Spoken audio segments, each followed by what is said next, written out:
Do you have a hard time saying no? Well, welcome to the club. And it's exactly why I recorded this week's podcast just for you. So let's dive into the guide to saying no. Welcome to the School of Self-Image, where personal development meets style. Here's your hostess, Master Life Coach, Tanya Lee. Hello, gorgeous friends. How are you feeling? I'm feeling a little bit of pressure. And I know it's all in my head, so I've been working on my thoughts. But we are currently in a season of a lot of creativity and projects, and I'm getting more requests than usual. And so this has required that I say no a lot, more than usual. And as a recovering people pleaser, saying no isn't always easy for me, but it's getting easier. Why? Because I have been practicing it more and more in my life. And whatever you practice the most is what you're getting good at. Whatever you practice the most is what's becoming easier in your life.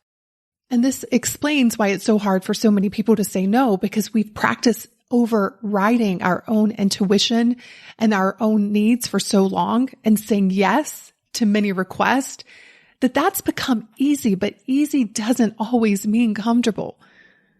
In the moment, it might be more comfortable to say yes because you don't have to face the discomfort of being a new version of yourself, but there is a long-term payoff for that behavior. Years ago, I read a book by Greg McKeown called Essentialism that really got me on the path that I'm on today of being really clear about what is essential for me and having the courage and the compassion in my communication to say no to people more often. And even now, sometimes I find myself saying yes in the moment and then coming home and feeling sort of gross about it. But what I've been doing in those moments is immediately correcting it and being honest, calling that person up and saying, hey, listen, I know I committed to this, but I came home and I've been sitting with it and it just doesn't feel right. So my practice these days is making faster corrections when I find myself out of alignment and committing to being a woman of integrity. And that is a practice, you all. So I thought what would be useful is for me to share with you my guide to saying no gracefully. This is a question that I get asked a lot, and I know that many of us struggle with saying no. So the first thing we have to think about is, why is it so hard to say no? We have a lot of fear around a 2-letter word, and I've identified the top 3 fears to saying no. So fear number 1 is the fear of how people will react. They're going to be upset with me. How many of you are saying yes because you are afraid of someone being upset with you? And think about that. What ends up happening? You end up being upset with yourself. But this is what we do. And the truth is, they may be upset. And so the practice is you being okay with other people being upset for you honoring what you need. Isn't it crazy how we interact with each other? It's like, hey, you do this to make me happy. You give up your needs and what you want in order to make me happy. And people are doing this with each other all of the time versus everybody being accountable to their own happiness. But it gets us into trouble when we are doing that pattern with other people because we end up saying yes when what we really want to do is say no. And so I can't guarantee you that people won't be upset when you say no. In fact, when you begin to change and show up in a more powerful way, people are going to be intimidated. They're not going to like it. There will be some people that may be upset. Can you hold the discomfort of that in your body? Because eventually it will become less and less uncomfortable. It will become more uncomfortable for you to not honor yourself. So that's the first fear, how people will react. The second fear is what people will think. She's so selfish. She only thinks about herself. She's so rude. She's so inconsiderate. And here's the truth, you all. They may say that. People get to think whatever they want. And most of us live our lives trying to show up in such a way to manage how other people think. What if you just manage what's going on in your brain and let people think whatever they want to think? I love what Greg McCowan says in his book. He said, essentialists accept they cannot be popular with everyone all of the time. And because they've accepted that, they're able to show up with integrity and honor what is a true yes for them and what is a true no. And the final fear I've identified, and I've definitely struggled with this one, and that is the fear of missing out, FOMO. We say yes a lot to things because we're afraid of missing out on that opportunity or that experience. But I have been practicing what I call JOMO, the joy of missing out. This is when you train your brain to look for what is great about missing out on this. What is this going to allow me to do? What is this going to allow me to experience? And your brain is always seeking to answer whatever question you ask. So if you ask the brain, hey, what am I missing out on? It's going to be giving you many, many things that it thinks you're missing out on. You're missing out on meeting that person, or you're missing out on the good time that they're probably going to have, right? That's what our brain does. But if you ask your brain, what is the joy of missing out on this? The brain's going to say, well, you get to stay home and rest and relax. You're going to feel better. You're going to wake up tomorrow energized. I had this happen to me last week. Fonz wanted to go out, and he had heard that there were some people at this place that we go to a lot, people we actually enjoy hanging out with. It's always a good time. And when I checked in with my body, it was clear that I did not want to go. But I had that moment of like, oh, but what am I going to miss out on? And I immediately reminded myself of what I was going to gain by saying no. I looked at my next week. I had a full week, and I said, you know what? I want to feel rested. I want to feel good. I don't want to be out until 1 or 2 o'clock in the morning. And so I said no, and I embraced the JOMO of that decision. So those are the 3 fears that I've identified to saying no. So let's talk about why it's important for you to say no. The first thing is you're able to focus on what's most important to you. When you look at your calendar, when you look at how you spend your time every single day, does it align with your values? Does it align with your goals? Does it align with the woman you want to become? When you pack your life with a lot of false yeses, meaning they're not true to you, you're not leaving the space for what is true for you.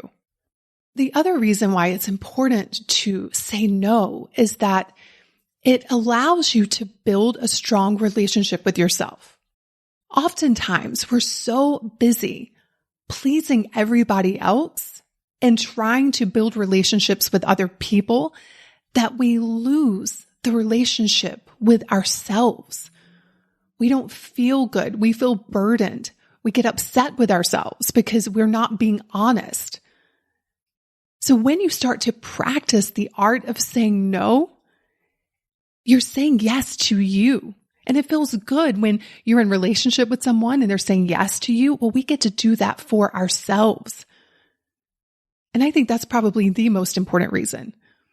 But the other reason why it's important to say no is it's part of your self-care. You'll have more energy because you'll be saying yes to the things that are most important to you. And you'll have better mental health because you know you're not living a life of lies, which to me, that is what saying yes to something when you don't want to say yes. That's what it is. It's a lie. You're not being honest with yourself or the other person.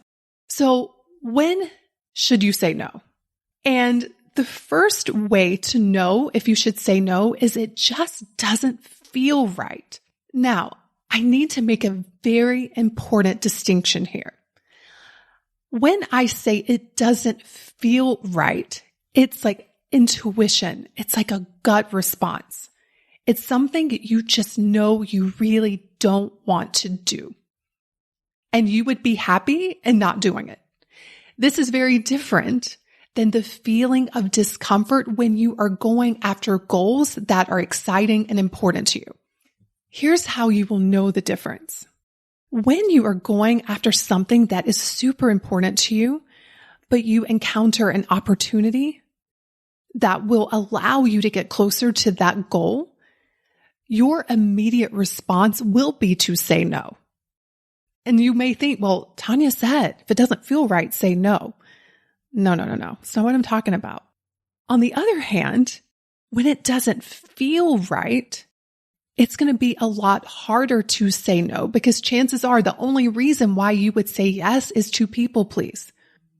The other reason to say no is when you're feeling guilty or feeling obligated. And this is why it's so important that we check in with how we are feeling before taking the action. Because if you don't deal with what's creating the guilt and the feeling of obligation, you're going to continue to stay in a pattern of saying yes to things you want to say no to. And guilt is simply an emotion being created by thoughts in your brain. And so work on the guilt, work on that feeling of obligation first, and then decide, do I really want to do this thing? Another reason to say no is if the request is asking you to cross a personal boundary. So for example, let's just say you're in the car and a friend gets in and lights up a cigarette. And you have a boundary that no one smokes in my car. Now, you want this friend to like you. You want this friend to think you're a cool person.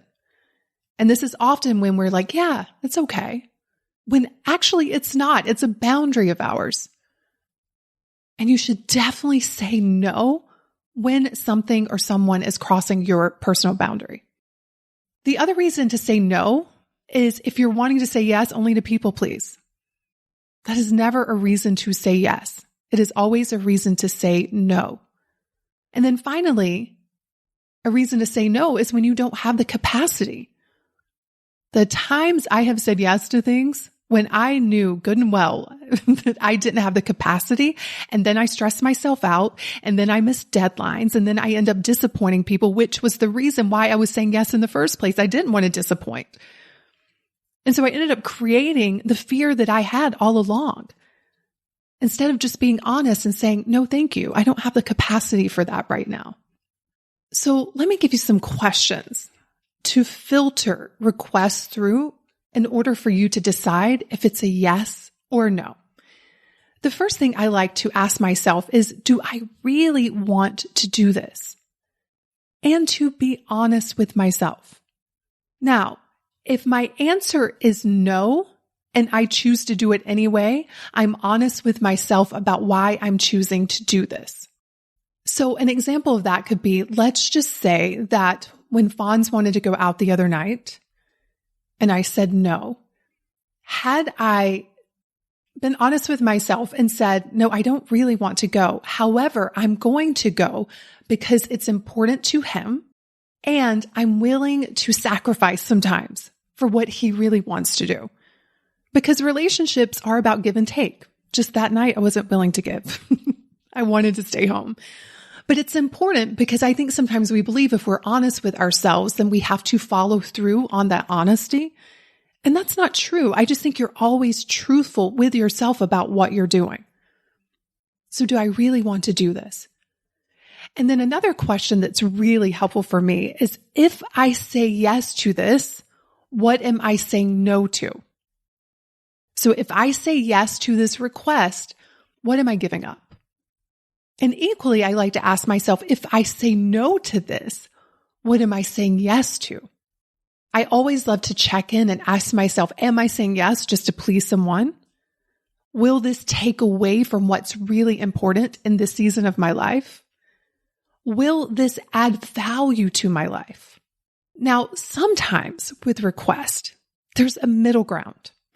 Maybe someone has asked you to do something, and part of you is a yes, but how they've requested it, what they are asking from you, is a no. And so that's when you can say, hey, listen, I am willing to do this if, and you change the terms of agreement. And then it feels really good to you. So finally, I want to talk about how to say no. I get this question a lot. How do you tell someone no gracefully? And I'm going to tell you very simply how to do it. You do not over-explain, and you are direct.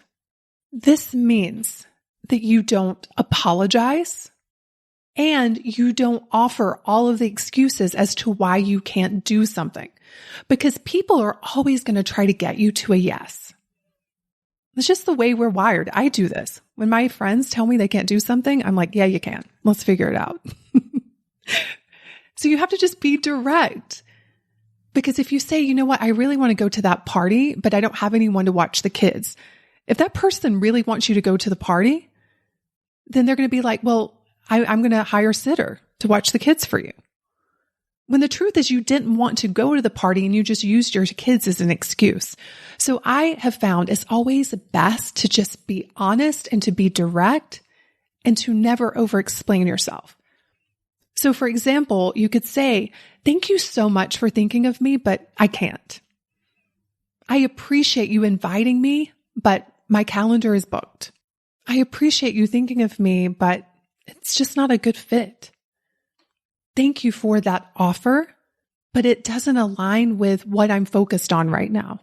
That sounds fun, but I have another commitment. I'm not comfortable with that request. Now, sometimes in the moment, you don't know yet if it is a yes or no. You need time to think about it.